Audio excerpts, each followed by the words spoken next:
I think it's really interesting to talk about, your book, Messiah Code. You're an Egyptologist, so explain, what you can, to our viewers, what you were able to find in the significance of Egypt besides the Moses story and the parting of the Red Sea and Mount Sinai. Right.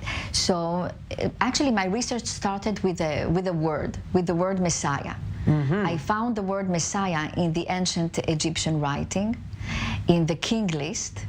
And the meaning of the word Messiah in ancient Egyptian is conceived by the moon. Wow. And when I wanted to understand what does it mean, conceived by the moon, this is where I started researching the moon worship and understanding that there was a period in Egypt in the 18th dynasty, only in the 18th dynasty, that all kings, prince and princess were connected to the moon.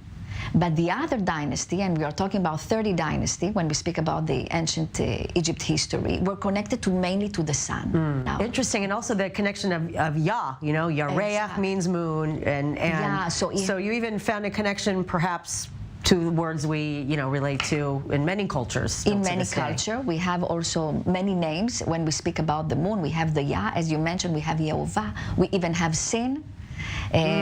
It's not, I think, by coincidence that Moses gave the 10 Commandments in Mount of Sinai. It's Sin again. It's again the name of the moon. But when I started doing the research, I wanted to understand the worship. As we said that we had three functions: the honey, the rain, and love.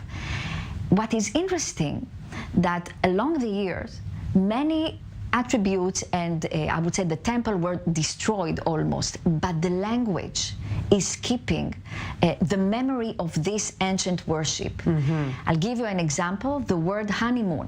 Mm-hmm. In all language, we have honeymoon. Duh! When people are saying, okay, what's the connection to moon and honey? Well, it goes back to the ancient priestess of the moon, that when they were leading humanity, they were connected love to honey and to rain. Now talk about your book, about the Messiah Code, yes, and how this connects even to the story of Moses. Yes, so the story of Exodus is a reminder of a much bigger war that happened between the priest of the sun and the priest of the moon. The Israelites were connected to the moon.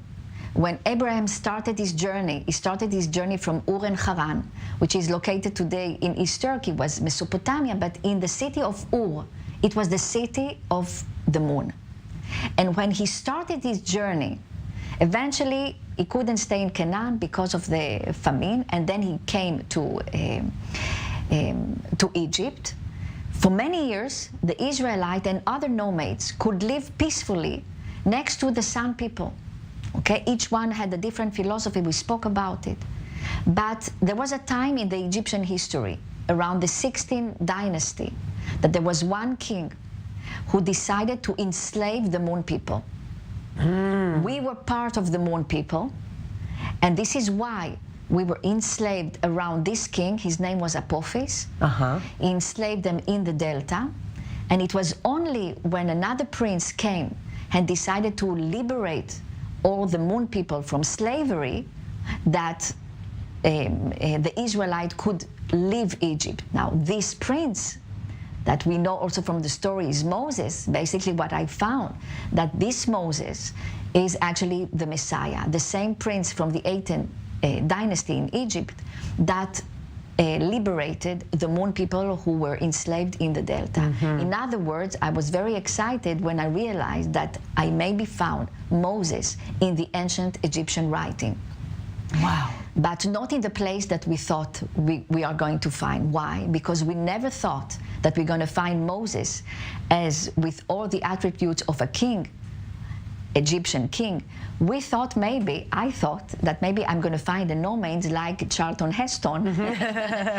But when we are releasing ourselves from the perception of how this Moses needs to look, so suddenly I realized that this prince of the 18th dynasty is actually Moses. His name was Messiah, which means conceived by the moon.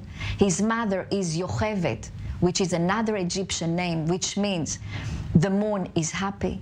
So when you study the names, in Egyptian, not only in Hebrew, and you connect the meaning, the Egyptian meaning, together with the Hebrew meaning, this is where you can reveal a new story. Thank you.